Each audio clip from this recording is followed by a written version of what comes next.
Hey everyone, welcome back to the MMA Camp. Today we're diving into Paddy Pimblett's shocking weight gain after fights. It's no secret that Paddy packs on the pounds between bouts, he's been open about it. But here's the thing, some fighters have warned that if he keeps blowing up in weight just to drop it all back down to 155 before his next fight, it's only a matter of time before it catches up to him. Crazy, right? Now, despite all the chatter, the streaking Scouser doesn't seem too concerned about his weight, even though he can balloon up to 195 or even 200 pounds between fights. In an interview with Still Ryan, he shrugged it off, saying it's just his body's involuntary response to all that weight cutting. Can you believe that? That's the thing with me, lad, from a fight. Like now, I'm just like back to my normal weight. I'm walking around about 88 kg, know what I mean? Where after a fight week, lad, I end up going up to like 95 or something, 93. Where it's just where you've depleted your body, lad. It holds on to everything. Where I've half like put it in starvation mode for a week making weight, your body holds on to everything, lad, know what I mean? So as soon as I have like salty stuff and that, it just holds the water onto me. So that's why like I look bloated and I look fat. It's just me, it's me cheeks. So what you're telling to all the media that call you fat is you look fat and you're not fat? It's just bloated, know what I mean? So all these people who put pictures up of you when you're just chilling on holiday and like, you know, you're just bloated, you're not actually fat, you're just bloated. No, it's just because I go overboard, lad, I'll be honest. Weight cutting has been a controversial topic in MMA for ages, but we're still left with more questions than answers. One championship tried to tackle it with hydration tests to stop fighters from cutting ridiculous amounts of weight, but their approach hasn't caught on.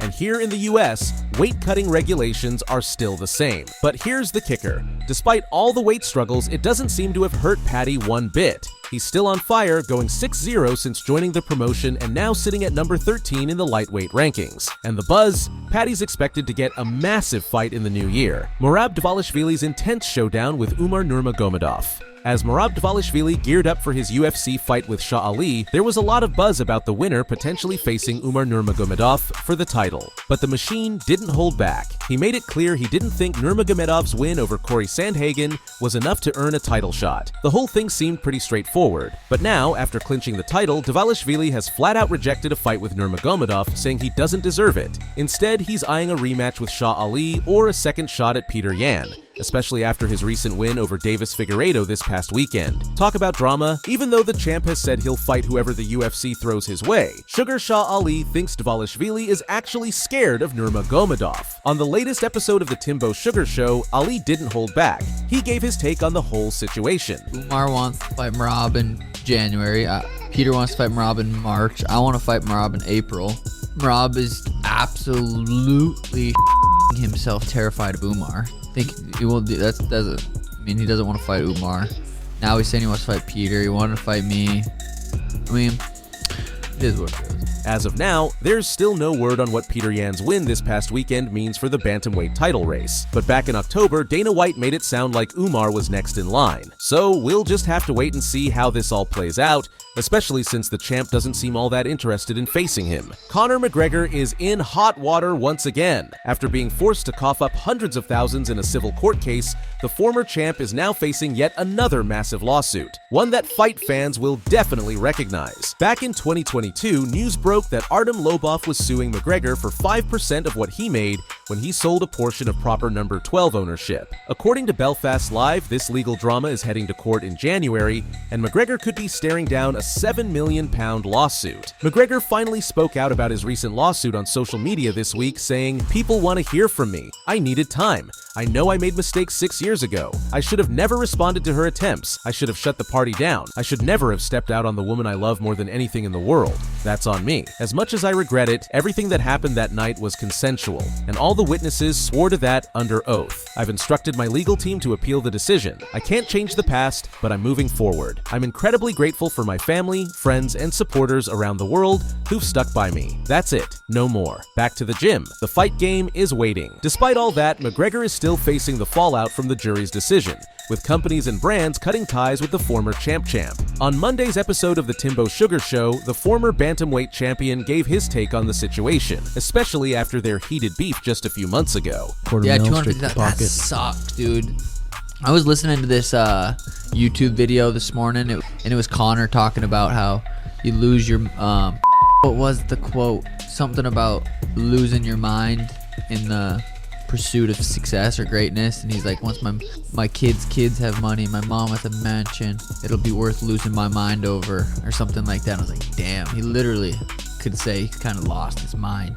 Even though McGregor is fresh off one court case and gearing up for his battle with Artem Lobov, it sounds like he's got his sights set on returning to the octagon. Meanwhile, Muhammad Aniev is calling out Alex Pota for dodging a fight, while Pota is off in Korea figuring out how many body shots and leg kicks it takes to drop one of his fans. Aniev is starting to get fed up with the light heavyweight champ. In an interview with TASS Anal, he claimed that Pota hasn't agreed to a fight, but he's still holding out hope that the two will clash in May. Pota hasn't agreed to the fight, but sooner or later it'll happen. I think it can go down in May, Aniev said. After beating Kill Roundtree, Pota hinted that he'd jump back into the game, but with some sponsorship commitments to handle first, he was initially eyeing a March return. With Dana White saying that Aniev is next in line for a title shot, it seems like it's only a matter of time before the fight is booked. Meanwhile, Jamal Hill is throwing shade at Aniev, blasting the #1 contender in an interview with Inside Fighting. I want to knock Magomed out because to me, he's a he talks like and he acts like I really don't with him, so I'd love nothing more than to put his to sleep. Like, I'll even say stuff when I'm not even talking to him, and he comes at me because he's so lame and sees that the fans like me, so he tries to ride that wave. So far, no word from Aniev, but with him next in line for the title shot and Sweet Dreams getting ready to fight Prochaska in January, he's probably not too concerned with all the trash talk from the former champ. With no UFC fights this weekend, fight fans are eagerly looking forward to UFC 310 to kick off December. In the meantime, we've got some exciting UFC updates, starting with a big one from Rafael Efiv. He took to social media to share that he agreed to a fight 2 weeks ago and is now just waiting to hear back. It's been almost 2 weeks since I accepted the date and opponent, still waiting to hear back. Can't wait to get back in the octagon, it's been too long. We also have a light heavyweight matchup between Ian Kalaba and Ivo Assalon set for February 22nd. While the card isn't fully finalized yet, it's expected to take place in Seattle, Washington. In this bout, the Hulk will look to build on his split decision victory from September, while Assalon is aiming for his 3rd straight win in the octagon after earning a contract on last year's Dana White's Contender Series. To wrap things up, after watching Peter Yan secure a win this past weekend, Corey Sandhagen took to his YouTube channel to announce that he's ready to run it back with the former interim champ. Congrats to Jan. Maybe we'll do it next. I don't really know what the division's going on. I haven't really heard too much. I was hoping to hear probably sometime next week about the direction that they're going to go in, because I know that they were waiting on this fight to play out. And yeah, congrats to Jan. I still want to get that one back. We'll see if it'll be next or not. Leon Edwards reveals his ambitious plans for 2025. After losing his title to Bilal Muhammad this summer, there's been little word on when Leon Edwards will return to the octagon. Fans had hoped he'd step in on short notice to fight Shavkat Rakhmonov for the interim title in December, but it looks like Rocky is focused on making a full recovery and coming back at 100% next year. In an interview with MyProtein, Edwards shared his goals for 2025. Saying that ideally he wants his belt back by this time next year. My goal right now is to get the belt back. I'd like to be champion again by the end of next year around this time, so just putting steps in place. I haven't lost a fight in years, so I was getting used to that feeling again. I hate losing more than I love winning. There's not much you can do now, just move on and put it behind you.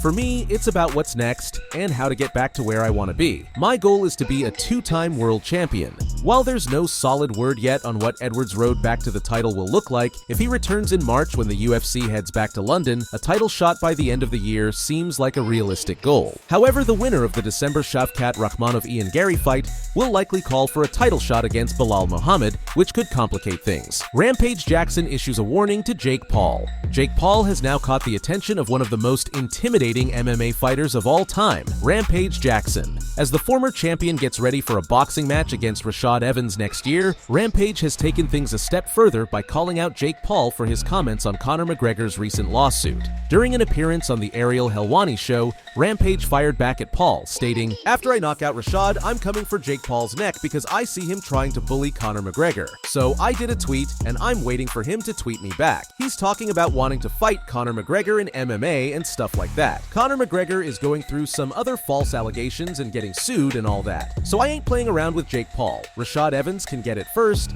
and even though I'm 46, I think I'll have enough energy to beat the out of Rashad Evans, and Jake Paul can come in and get in the ring the same night, and I'll both up. In the meantime, Most Valuable Promotions has been fiercely defending Paul on social media, issuing a statement denying allegations that the Paul Tyson boxing match was fixed. Co-founder of Most Valuable Promotions, Nika Sabadarian, fired back in a press release stating, "This isn't the first time Jake Paul has had to face baseless skepticism or complete disbelief as a professional athlete. Honestly, claiming his fight was rigged is just the latest backhanded compliment he's had to endure. From the very start, people have questioned his skills. Still, there's been no word on whether Mike Tyson received extra money to make it to the 5th round, with the Texas Department of Licensing and Regulations telling attorney Eric McCracken that although they oversaw the fight, they don't get involved in regulating private agreements." Hamzat Chimaev dropped a bombshell about his health during a recent interview, revealing that he's missing half of his thyroid, which has led to a significantly weakened immune system, causing him to get sick more often than most people. He explained, "I get sick like everyone else. I train hard and grind non-stop in the gym, and when you're training like I do, your immunity drops, whether you like it or not. That's why fans always approach me. They don't consider that I might be sick or have an infection. They see me, hug me, shake my hand, and when my immunity is low, that infection is bound to spread to me. Half of my thyroid was removed, and that has a major impact. The doctor said everything's normal now." "Well, it seems normal now," Hamzat said, revealing that doctors advised him not to fight again before his match with Kamaru Usman. "In every fight, sometimes everything goes right in camp, and sometimes things go wrong, and you end up getting sick. It's no secret that I've been sick a lot. If you count everything, I've had 5 or 6 surgeries, maybe 7 or 8 fractures. I've broken down many times. The doctor told me I wouldn't fight again, but here I am, proving I will. Before the Usman fight, I didn't tell anyone about this. I'm not the type of person who likes talking about stuff like that." Robert Whittaker is set to undergo jaw surgery and is targeting a return in June 2025. Reports have emerged that Whittaker will be having surgery to repair the injuries he suffered during his fight with Hamzat Chimaev at UFC 308. He's hoping to fully recover by April so he can get back into fight camp and aim for a comeback fight around June. On a recent podcast, he shared that he's already had the broken teeth removed from the fight. The fear of hurting my bottom teeth of them moving, because they've always been crap. Like, Yeah. I haven't been able to bite down on like an apple since I was 19, right? That's crazy. Like, they've always been bad, and Yeah. I don't know. I should have dealt with them. So you've just gotten rid of them now. They're just yeah, gone. they're just gone. Like, they just don't need them. I My assume life at is some better stage- without them. Yeah. Fun fact though, when they took them out, they found a massive cyst in my jaw. What? Because apparently, and they think that might have been where the infections were coming from for the teeth. Jesus. First time, so